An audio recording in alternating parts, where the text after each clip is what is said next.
Yes, you will get the bus for Nepal from Kashmiri Gate. Then indicator of BOP situation. That means to the border of Nepal, not Nepal. उसके बाद तो फिर आपको वही है कि नदी पार करके पुल से उस तरफ नेपाल है, इस तरफ इंडिया है। अपनी गाड़ी से भी आप जा सकते हैं, बिल्कुल। Indicator of BOP situation. External debt, Bharat का एक्सटर्नल डेट कितना है? पढ़ो, $624.6 बिलियन। मतलब कितना हुआ? जीडीपी का 18.9%। ये डेट किसके ऊपर है? सरकार के ऊपर कि आपके ऊपर? एग्जैक्टली, ये सरकार का डेट नहीं है, ये डेट पब्लिक डेट है। तो हर एक व्यक्ति के ऊपर अच्छा खासा कर्जा है, लेकिन भरेगा कौन, आप या सरकार?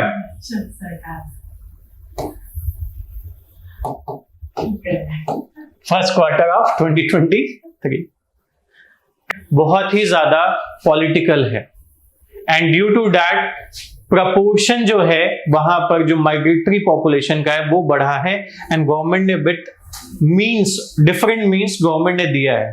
That is the reason why West Bengal is more criticizing against that NRP or NRC exercise which was about to happen, or the exercise like constitution amendment bill. Reason उसके पीछे का सबसे बड़ा ये है कि एक सर्टेन सेट ऑफ पॉपुलेशन है, और वो सर्टेन सेट ऑफ पॉपुलेशन अब कोर वोट बैंक का हिस्सा है। अब उस कोर वोट बैंक को गवर्नमेंट जाने नहीं देगी, because of them they are in power, because of them the threat politics is also happening a lot in Bangladesh, in West Bengal. अब जैसे कि हम बात करते हैं परसिक्यूशन की ऑफ माइनॉरिटीज की बात करते हैं, तो अगर हम पाकिस्तान की बात करते हैं तो अगर आप देखेंगे तो ईस्ट पाकिस्तान जो था वहां पर ज्यादा हुआ था वेस्ट पाकिस्तान की अपेक्षा, जो करंट पाकिस्तान है। इसी वजह से यहां पर जो 14% पॉपुलेशन हिंदूज की थी, that has come around 2 to 3% due to mass persecution and force conversion and other activities. एक और थ्योरी है यहां पर कि इसमें से काफी लोग आसाम और वेस्ट बंगाल और टू सम अदर पार्ट्स भी माइग्रेट हुए थे उस दौरान जब ये सब चीजें हो रही थी, एंड आफ्टर पार्टीशन ऑल्सो। तो सिग्निफिकेंटली वो नंबर वहां पे कम हुआ है। पॉइंट यहां पर ये है with the population, with rising population, it is not about who is coming to India, who is not coming to India. The more important point is whether this type of migration is encroaching the rights of the very people of India who have been apart from a very long time. उनके fundamental rights का हनन तो नहीं हो रहा है, that is another part that is ensured by the Constitution of India itself.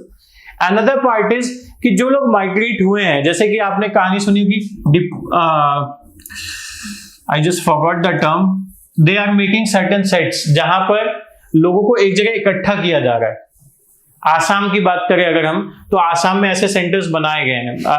Deport करना तो अलग हो गया, but there is some center, डी से ही उसको कहता है, जो फॉरगेटिंग द नेम। वहां पर क्या करें, जिनके पास, जिनका डेटा नहीं है, वो नहीं है, उनको वहां पर they are putting it. For example, अगर आपको बांग्लादेश का बाशन 4 आइलैंड याद हो, यहां पर क्या है, यहां पर किसको उन्होंने दिया रहने को? रोहिंग्यास।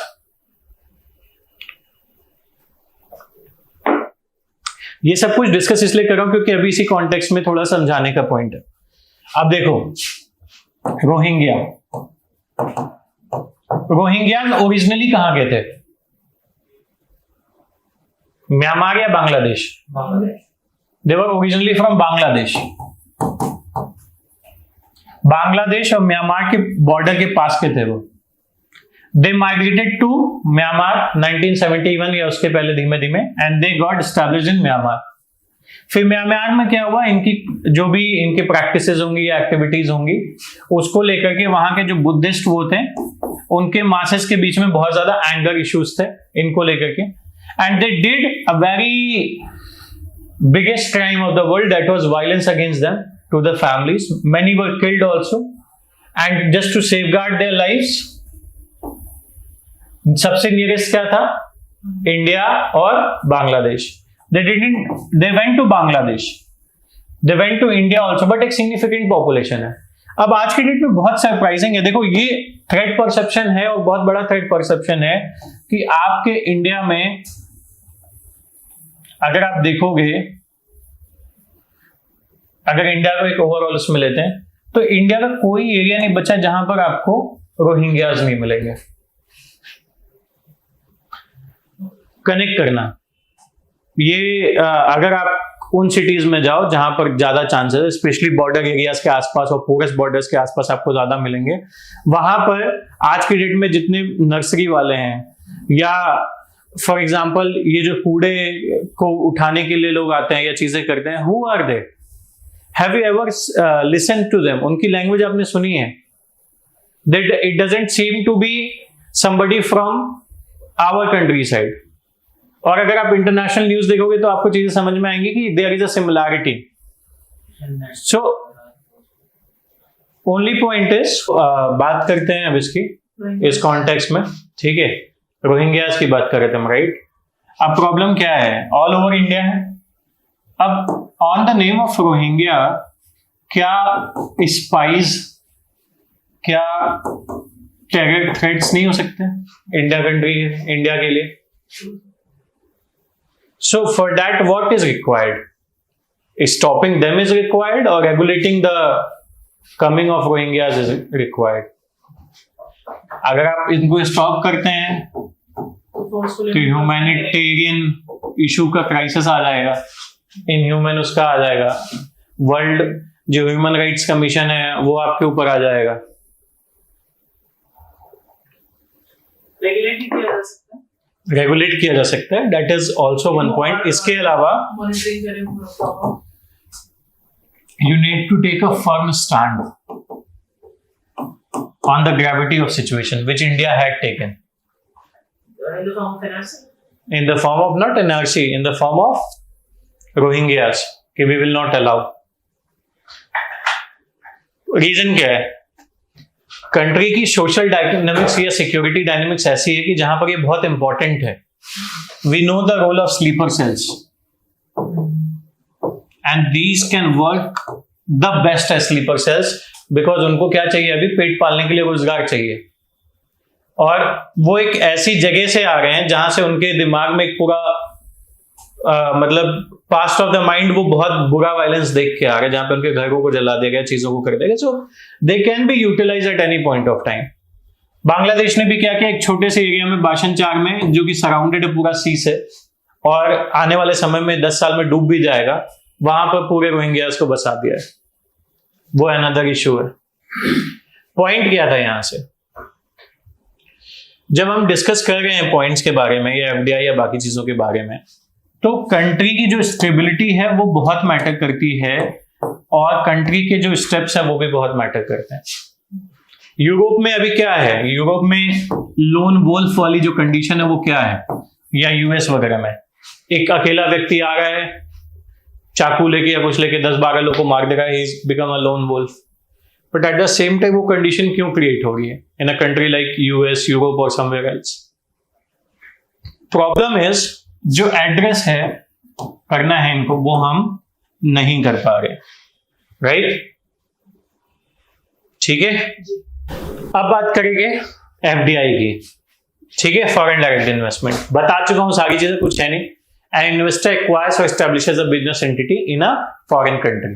क्या कर रहा है? एक्वायर कर रहा है। एक्वायर मतलब इन्वेस्ट कर रहा है, ठीक है, यहां पे इन्वेस्ट ही कर रहा है, बट यहां पर क्या कर रहा है? एस्टैब्लिश कर रहा है business entity in a foreign country. Walmart हो गई, यूएस से उठ के कहां आई? इंडिया आई, ठीक है। अब अगर एफडीआई इन्फ्लोज में इंडिया की बात करोगे तो सबसे ज्यादा इन्फ्लो कहां से है? सिंगापुर से 27%, उसके बाद USA, thereafter Mauritius, then Netherlands, then Switzerland. So highest UPPCS का सवाल हो गया, सिंगापुर से आ गई। सेक्टर वाइज इन्फ्लो की बात करोगे तो सबसे ज्यादा कहां है? कंप्यूटर, सॉफ्टवेयर और हार्डवेयर पे है, उसके बाद सर्विस सेक्टर पे, ऑटोमोबाइल पे, और इंडिया में सबसे ज्यादा कहां आ गई? तो वो कर्नाटका में आ गई। एफडीआई सबसे ज्यादा इंडिया में कहां आ रहा है? किस स्टेट में आया है? कर्नाटका में, ठीक है। ये आपके लिए इंपॉर्टेंट डेटा हो गया। स्टेटमेंट वाइज भी पूछा जा सकता है, the highest inflow of FDI has come in Karnataka, ठीक है, क्लियर। आगे बढ़े यहां से, नेक्स्ट टू इट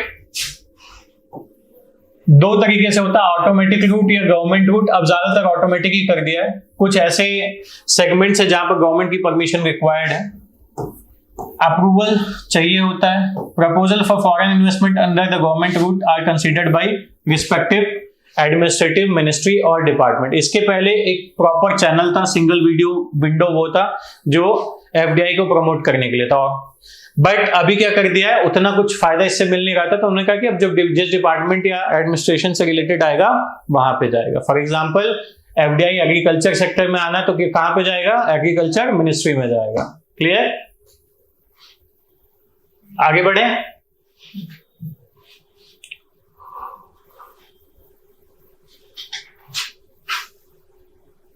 अब ये है एफडीआई अलग अलग सेक्टर्स में। डिफेंस में कितना है, 49%। 49% क्यों है, ताकि मेजर जो डिसीजन मेकिंग है वो किसके साथ रहे, कंट्री के पास, गवर्नमेंट के साथ रहे। एफआईपीबी रूट है, एफआईपीबी रूट का मतलब ये हो गया कि आपको अप्रूवल लेना पड़ेगा। टेलीकॉम में जाओगे तो 100% है, बट 49% ऑटोमेटिक है, और गवर्नमेंट रूट बियॉन्ड 49 टू 100%। अब एफडीआई चार तरीके से हो सकती है, 25%, 49%, 51%, और यू कैन 75% और 100% और 74%। ठीक है। अब है क्या इसमें पॉइंट्स, टी प्लांटेशन में 49 है, एसेट रिस्ट्रक्चरिंग में भी 49 है, पेट्रोलियम नेचुरल गैस में 49 है, कमोडिटी में 49 है, पावर एक्सचेंज में 49 है, स्टॉक एक्सचेंज में 49 है, हर जगह 49 है। कोरियर सर्विस में 100%, सिंगल ब्रांड रिटेल में 100%, इंश्योरेंस में भी 49% है। कुछ पूछना चाह रहे हैं, पूछिए। अरे 49% का मतलब वो 49% शेयर किसका होगा? नहीं, ये तो मुझे समझ में आ गया। हाँ जी। उसका जो दूसरा वाला जैसे 49, इसको मत समझो, समझ में आ गया। ऑटोमेटिक रूट का मतलब क्या होता है, जब अप्रूवल की जरूरत नहीं है। ठीक है, आप डायरेक्टली इन्वेस्ट कर सकते हो। यहाँ पे 49% से जब आपको ज्यादा करना होगा, फॉर एग्जांपल आपको 51% करना है या 74% करना है या 100% करना है, तो उसके लिए आपको किसका अप्रूवल लेना पड़ेगा, गवर्नमेंट का। ये क्यों किया गया है, हर चीज का एक रीजन है। अब समझो, अगर हर जगह 100% कर देंगे तो चाइना वाले क्या करेंगे, चाइना हमारे लिए थ्रेट क्यों है, पाकिस्तान से बड़ा थ्रेट है चाइना हमारे लिए। हाँ, तो हम एफडीआई रूट की बात कर रहे थे। एफडीआई रूट में कॉन्टेक्स्ट आ गया अलग अलग सेगमेंट्स का। Automatic route I hope clear है। ये आगे बढ़े थोड़ा।